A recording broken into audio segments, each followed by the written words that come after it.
Mayor, kumusta na po kayo? Ang sitwasyon natin dyan sa Cebu City at balita natin na medyo mainit ang politika po dyan. Basta hindi makaintindi kung ano yung rule of law, naiinit yun. Kaya pag mayor ka, dapat mag-step down ka na. Kasi nandito na po ako, the elected mayor, yun ang talagang dapat na gagawa sila ng paraan. Kasi hindi naman ako hihinto. Papasok talaga ako sa opisina ko. Opisina yan ng mga tao sa Cebu City. Hindi lang yan opisina. Opisina ko po, nandiyan yung mga personal belonging ko, memorabilia ko po, sa kabuhay pa po ako. Opo, Mayor, dahil may isa pong councilor dyan sa Cebu City, nagbigay ng pahayag, nag-aalala, nangangamba daw sa estado ngayon ng Cebu dahil nga po sa patuloy na hidwaan dyan. Dapat kasama ang City Council should be a part of the solution, presided by yung Vice Mayor kong candidate na hindi traidor, si Dondon Ontiveros. Dapat they should be a part of it. Unless they would like me to be, hindi ko na sasabihin ano na sa utak ko. Opo, Mayor, pero para rin sa kaalaman ng ating mga kababayan, ano po yung naging ugat, naging pangunahing dahilan talaga, yung hidwaan po ninyo with Mayor Raymond Alvin Garcia? Hindi ko mag-mention dyan kasi hindi naman mayor yan. Vice Mayor lang yan as far as I'm concerned. And then if and when there was a time, acting mayor lang yan. But now that I have already, in a way, yung suspension na 6 months, tapos na. Wala naman finality from the Supreme Court, yung sinasabi nilang not well-founded din na kaso, it's now about time for them to step down. Meron bang ipinapakitang katibayan din sa panig ni Garcia para patuloy na manatili doon sa City Hall, Mayor? Ano bang klaseng panig o ano bang klaseng fondasyon? Pag impostor ka, you can never be carrying legitimacy. Kasi sino ba nagbigay sa kanila ng orientation na pwede silang mag-taking? Wala namang vacancy.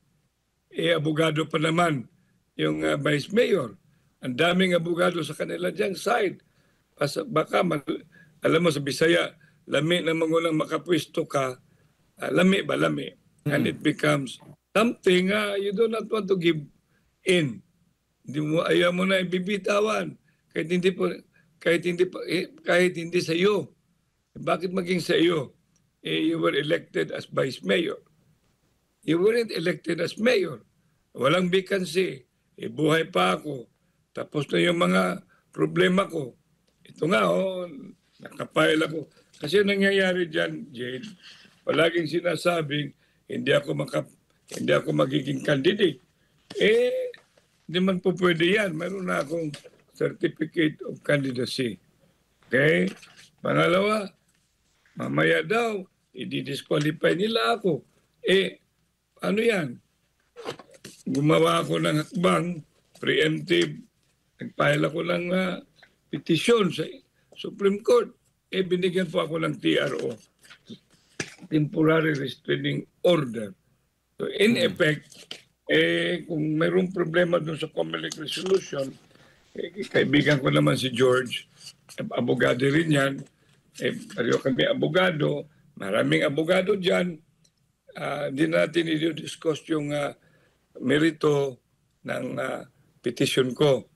And I am pretty sure even magaling na abogado na si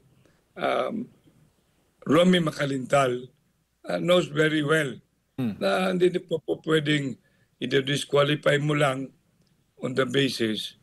Kaya I wish Justice Martirez, whom I have my highest respect, would already take cognizance, and even Court of Appeals at saka in addition yung Supreme Court to bring in whatever is the best position legally And I know for all intent and purposes, Jade at saka Admar, I have legal stand, I have legal foundation to fight in behalf of the 230 to 40,000 constituent na bumoto sa akin.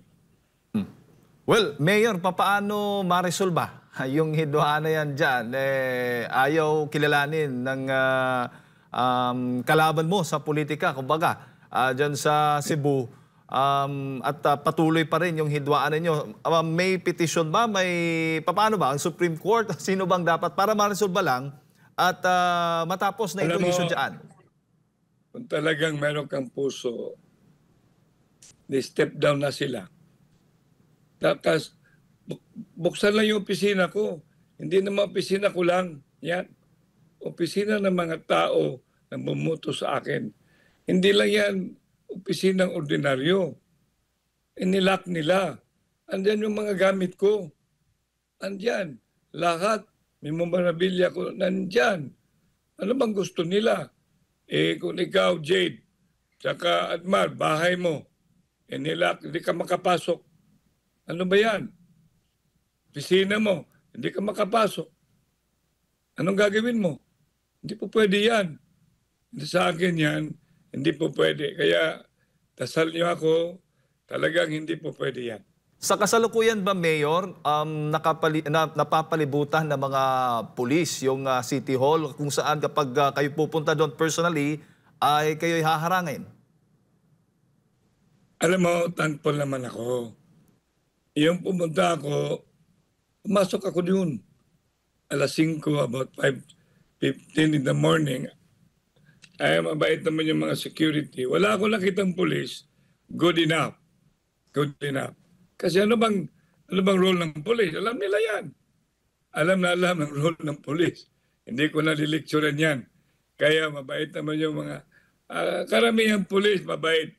Alam nila yung mandate nila. Kaya I wish if and when we do not know, only God knows. Huwag naman. Kasi sinabi ko na, I only fear God. Saka asawa ko.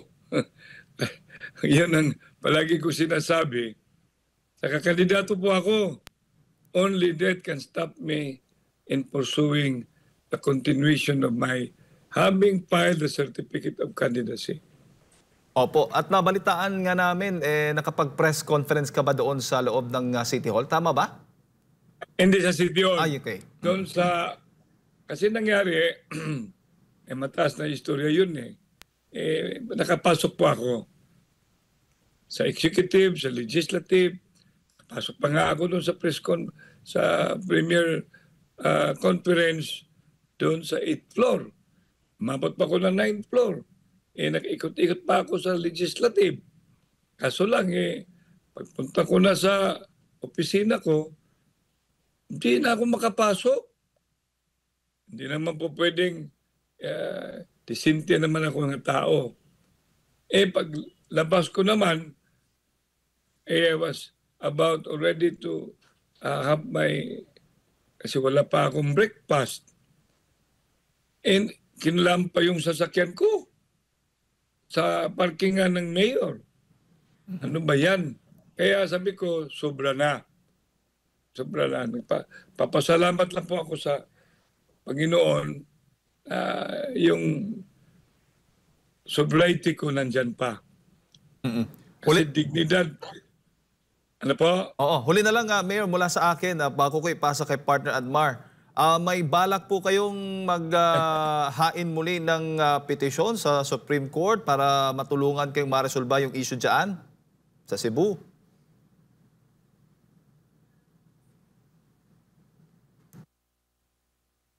Hindi na kailangan. Alam mo, if the Supreme Court will really solve the issue, dalawang I should say, nandun na sa Supreme Court. Mayroon pa sa Ombudsman, mayroon din sa Court of Appeals. Sa totoo, we weren't deficit sa legal intervention namin. Hindi. Ang pinaka-importante, pag wala ka naman mandato, impostor, fake ka naman, bakit hindi ka bibitiw? Mayor, maimbuntag si Admarne. May buntagan man. Opo, linawin lang natin para sa kaalaman ng ating mga kababayan. Yung pagkakasuspindi nyo po sa loob ng 6 na buwan ay may kaugnayan dito rin sa naging desisyon ng Supreme Court. Ito rin yung dinesisyonan ng Supreme Court o related din ito kung saan nagpalabas sila ng TRO? Alam mo, yung kaso ng preventive suspension, iba yun. Kaso ng nepotism, iba yun. Yung dalawang problema na yan, if I'm not mistaken, umabot na doon sa Supreme Court. Matter about preventive suspension. Ayaw ko maging detalye kasi that's a work of my anak who is also the head and the work of my former city administrator being also overseeing the legal matters. Now, on the issue of nepotism, nandiyan na rin yan. Pero ang pinaka-importanting malalaman ng bayan, pumasok ito lahat. Pumasok ito lahat. Kasi po, I've been identified na in attendance na prayer rally. One time with a former President, Mayor Digong Duterte. Kaya nga ako, I felt a little bit slighted and disappointed. Wala naman kung kasalanan, ano ba kasalanan ko? Yung dalawa, President Marcos, saka Vice President Sara Duterte, yung dalawa, tinutulungan ko yan. Kaya nga ako, I'm a unit team. Hanggang ngayon, hindi lang ako unit team, yung party list ko pa, noon pa, tingog. Pero PDP laban pa ako, Vice President for the Visayas. Kaya pag tinatanong mo yung Supreme Court, Court of Appeals, Ombudsman, and our lawyers, we are attending to it. Opo, and sa mga sandaling ito, saan po kayo nag-uopisina kung hindi po kayo pinapahintulutan na makapasok sa iyong opisina po, Mayor? Sinabi ko nga, baka pagdalagay ako ng tent doon sa Magellan Kiosk, tatanggalin rin. Kasi ang galing na nila utak eh. Nandito ako ngayon. Kita mo yung palalagyan ko ng sales sa likod. Sa bahay ko, meron man akong nagre-rent po ako ng bungalow. Tapos, kung kakataon, gusto nilang makita ako, doon din ako sa Opo. Okay. Yes, Mayor. Nawa. Okay po, tuloy lang po. Nawa. Yeah. Sandali ha. Okay. Opo, loud and clear lang naman po kayo. Medyo naglalag lang sa video. Yeah, yun ang mangyayari sa akin talaga. Opo. I will become a wandering elected mayor, assumed already as I have demanded that I will go back to my office. Opo. Mayor, yung mga nilagay niyo pong mga opisyal, since kayo po ay nailuklok dyan sa Cebu City Hall, sila pa rin po ba? Hindi po sila pinagtatanggal? Ang daming tinanggal. Ang daming tinanggal. Ang dami. Opo. And paano po yan, sir, sa inyo pong pagtatrabaho? Kinikilala po ba nila ang inyo pong pagtatrabaho po hanggang sa kasalukuyan? Ewan ko sa kanila. Basta trabaho lang ako. Trabaho lang na kung bibigyan nila ng recognition. Pero ang problema ngayon, maraming tinanggal. Driver ko, tanggal. Yun ang mga, even security ko po, tanggal. Tinanggal nila. At saka marami, may mga sinasabing we are fighting legally. Yung sinasabing yung mga coterminus ko po, tinatanggal nila. And sa sandali pong makakuha Consultant ko po, Opo. tinatanggal din. Opo, Mayor, sa sandaling makakuha kayo ng pabor mula sa Korte Suprema, paano po, ano po mangyayari doon? Balik na naman sila doon sa ano, yung mga pinagtatatanggal nila. Al- al- Alam mo,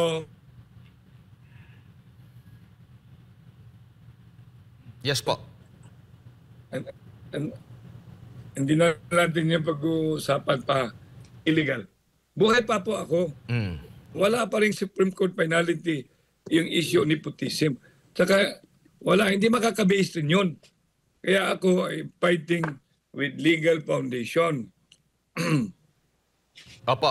Mayor, kayo pa rin po ay kandidato sa darating na halalan at wala ring inilalabas ang Commission on Elections po na kayo po ay disqualified kasi nabanggit nyo nga, hindi pa final. Yung Hindi naging naman decision.